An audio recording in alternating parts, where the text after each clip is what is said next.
ചീത്തയാവാണ്. ആർക്കെങ്കിലും പറയാൻ ഓക്കെ, ഒരു അപ്രോക്സിമേറ്റ് ഒരു 1 to 2 hours വയ്ക്കാം.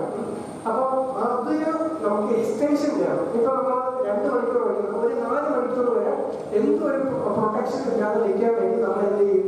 നമ്മൾ ഈ ബ്രാഞ്ചിങ് എന്ന് പറയുന്ന പ്രോസസ് ചെയ്യും. അപ്പൊ ബ്രാഞ്ചിങ് ചെയ്യുമ്പോൾ നമ്മൾ എന്ത് സമയം ഓക്സിഡേഷൻ, അതായത് ഈ മോയ്സ്ചർ കാറ്റ് പോകാതെ ചീത്തയാവാതെ ഇരിക്കാൻ വേണ്ടി അത് എന്ത് സംഭവിക്കും? ബ്രാഞ്ചിങ് പ്രൊസീജിയറിൽ കൂടെ നമുക്ക് ആ ഒരു സ്റ്റെപ്പ് ഇത് മെയിൻ ഇതിപ്പോ ഓക്കറ്റിന് വേണ്ടി മാത്രമല്ല, വെജിറ്റബിൾസിനായിരുന്നു ബ്രാഞ്ചിങ് പ്രോസസ്സ് നിർബന്ധമായിട്ട് ഇപ്പൊ എല്ലാവരും ചെയ്യുന്നുണ്ട്. അപ്പൊ ചിലവര് കെമിക്കൽ ആഡ് ചെയ്ത് ചെയ്യും. അതാണ് ഈ പൊട്ടാസ്യം മെറ്റാബോളിക് സൾഫേറ്റ് ഒക്കെ യൂസ്. ചിലവര് അതല്ലാതെ വെറും ചൂടുവെള്ളത്തിൽ വെച്ച് ഡിപ്പ് ചെയ്തിട്ട് നമ്മൾ ആ പ്രോസസ്സ് അത് ഡിപ്പ് ചെയ്തിട്ട് ഡ്രെയിൻ ചെയ്തിട്ട് ബാക്കി എന്ത് ചെയ്യും? അതിനെ ഡ്രെയിൻ ചെയ്തിട്ട് അതിന് നമുക്ക് കോക്കനട്ട് ചിപ്പ് സ്ലൈസർ എന്ന് പറയുന്ന ഒരു മെഷീനുണ്ട്. അതിൽ തന്നെ 2 ടൈപ്പുണ്ട്. ഒന്ന് mini coconut chip slicer, large coconut chip slicer. Large coconut chip സ്ലൈസറിൽ അതിന്റെ ആ ബ്ലേഡിന്റെ തിക്നെസ് എണ്ണം, ആ ചിപ്സിന്റെ തിക്നെസ് എന്ന് പറയുമ്പോൾ 1 എണ്ണമാണ്. അത് നമുക്ക് ശ്രദ്ധിക്കണം. അത് നമുക്ക് മാനുവലായിട്ട് ചെയ്യാൻ പറ്റും. മാനുവലായിട്ട് എങ്ങനെ ചെയ്യാൻ പറ്റും? നമ്മൾ വീട്ടിലൊക്കെ നമ്മൾ പഴത്തിന് വേണ്ടിയൊക്കെ നമ്മൾ സ്ലൈസ് ചെയ്യുന്നത് അത് അഡ്ജസ്റ്റബിൾ ടൈപ്പിലുള്ളതിനെ വെച്ചിട്ട് നമുക്ക് സ്ലൈസ് ചെയ്യാൻ പറ്റും. സോ നമുക്ക് ചെറിയ ഇൻവെസ്റ്റ്മെന്റിൽ തന്നെ കോക്കനട്ട് ചിപ്സ് ചെയ്യണമെങ്കിൽ ആ രീതിയിൽ ചെയ്യാൻ പറ്റും. സോ അതിൽ നമ്മൾ സ്ലൈസ് ചെയ്ത് ബാക്കി നമ്മൾ എന്ത് ചെയ്യും? ഈ ലായനി ഒന്ന് പ്രിപ്പയർ ചെയ്യും. ഒന്നുമില്ല, ഈ വെള്ളത്തിൽ പഞ്ചസാര ആഡ് ചെയ്ത് അരിയിച്ച് അതിനൊപ്പം നമ്മൾ ഈ വെട്ടി സ്ലൈസ് ചെയ്ത് വെച്ചിട്ടുള്ള കോക്കനട്ട്സിനെയൊക്കെ അകത്തിട്ട് 1 മണിക്കൂർ നമ്മൾ സോക്ക് ചെയ്യാൻ പറ്റും അകത്തുണ്ട്. ഇത് കാരണം എന്ത് സംഭവിക്കുന്നതാണ്? ഈ 1 മണിക്കൂറിൽ ഈ അകത്തുള്ള ചെറിയ ദ്വാരത്തിലുള്ള വെള്ളം മോയ്സ്ചർ കണ്ടല്ല, വെള്ളമൊക്കെ പുറത്തേക്ക് പോയിട്ട് അകത്തുള്ള ആ ഷുഗർ കണ്ടന്റൊക്കെ അകത്ത് കയറും. സോ എത്ര നമ്മൾ പഞ്ചസാര ഇട്ടാലും 10% മാത്രമേ ആ ചിപ്സിന്റെ അകത്ത് കടന്നു പോകത്തുള്ളൂ. വീണ്ടും നമ്മൾ ഓരോ പ്രാവശ്യം ചിപ്സ് ചെയ്യുമ്പോൾ നമുക്ക് ഒരു 10% നമ്മൾ എക്സ്ട്രാ അഡീഷണൽ ആയിട്ട് ആഡ് ചെയ്യേണ്ടി വരും. സോ ഇത് കഴിഞ്ഞിട്ട് നെക്സ്റ്റ് പ്രൊസീജിയർ നമ്മൾ ഹോട്ട് എയർ ഡ്രയർ. സോ അത് നമ്മൾ ഡിപ്പ് ചെയ്ത് വെച്ച് 1 മണിക്കൂർ ആയതിനു ശേഷം നമ്മൾ എന്ത് ചെയ്യണം? ഡ്രെയിൻ ചെയ്തിട്ട് നമുക്ക് ഡ്രെയിൻ ചെയ്യുന്നതിന് മുമ്പ് എന്ത് ചെയ്യണം? നമുക്ക് എന്തെങ്കിലും ഒരു ഫോർ എക്സാമ്പിൾ ഫ്ലേവേഴ്സ് ആഡ് ചെയ്യണം.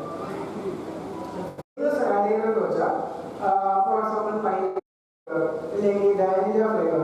അത് നമുക്ക് പെർസെൻറ്റേജ് 0.8 ഒരു 0.2 അത് ഡിപ്പെൻഡ്സ് അപ്പോൾ ഓരോരോ പ്രൊഡക്റ്റിന് വ്യത്യാസം വരും. നോക്കിയിട്ട് ആഡ് ചെയ്ത് നമ്മൾ എന്ത് ചെയ്യണം? ഒരു മണിക്കൂർ ഡിപ്പ് ചെയ്ത് ഡ്രെയിൻ ചെയ്ത് ഡ്രയറിൽ വരും. അതായത് ഹോട്ട് എയർ ഡ്രയർ. ആ ഹോട്ട് എയർ ഡ്രയറിൽ വെച്ചിട്ട് എന്ത് സംഭവിക്കും? ഒരു 4 to 5 hours ആയിട്ട് നമുക്കൊരു 65 to 80 ഡിഗ്രി സെൽഷ്യസിലായിട്ട് നമ്മൾ ടെമ്പറേച്ചർ ഫിക്സ് ചെയ്യണം. ആദ്യത്തെ 65 ഡിഗ്രി സെൽഷ്യസിൽ 1 മണിക്കൂറാകുമ്പോൾ ചിലപ്പോൾ ഒട്ടിപ്പിടിക്കും. ആ ഒട്ടിപ്പിടിക്കാൻ മാറ്റാൻ വേണ്ടി നമ്മൾ എന്ത് ചെയ്യും? 1 മണിക്കൂർ കഴിഞ്ഞിട്ട് ടെമ്പറേച്ചർ കൂട്ടണം. അപ്പൊ അത് എടുത്തിട്ട് തിരിച്ച് മാറ്റി വെക്കണം. അത് കഴിഞ്ഞിട്ട് അടുത്ത ഒരു 3 hours നമ്മളൊന്നും ചെയ്യണ്ട. സോ ഇത് കണ്ടിന്യൂസ് പ്രൊസീജിയർ 4 to 5 hours ആണ്. ഇത് ആയതിനു ശേഷം അടുത്തത് മെയിനായിട്ട് വന്നത് പാക്കേജിങ്. ഇത് ശ്രദ്ധിക്കണം. പാക്കേജിങ്ങിൽ തന്നെ പല ടൈപ്സ് ഓഫ് പാക്കേജിങ് ഉണ്ട്. ഈ കോക്കനട്ട് ചിപ്സിനെ എടുത്ത് പാക്കേജിങ് സാധാരണ പെറ്റ് കവേഴ്സിൽ വെച്ച് പോളിയെത്തിരി കവേഴ്സിലൊക്കെ നമ്മൾ പാക്കേജിങ് ചെയ്യുമ്പോൾ ഏകദേശം നമുക്ക് 1 ആഴ്ചയൊക്കെ ഷെൽഫിലേക്ക് പോകും. 1 ആഴ്ച കഴിഞ്ഞിട്ട് എന്ത് സംഭവിക്കും? അത് ഒരുപാട് ക്രിസ്പിനെസ് പോകും.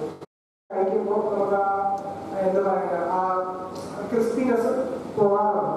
സോ അത് പോകാതിരിക്കണമെങ്കിൽ വാക്യൂം പാക്കേജിങ് ചെയ്യണം. അത് കോസ്റ്റ് പ്രൈസ് കൂടുതലാണ്. ഒരു വാക്യൂം മെഷീനിന്റെ കോസ്റ്റ് നമ്മൾ ഏകദേശം 1.5 ലക്ഷം റേറ്റ് ആണ്.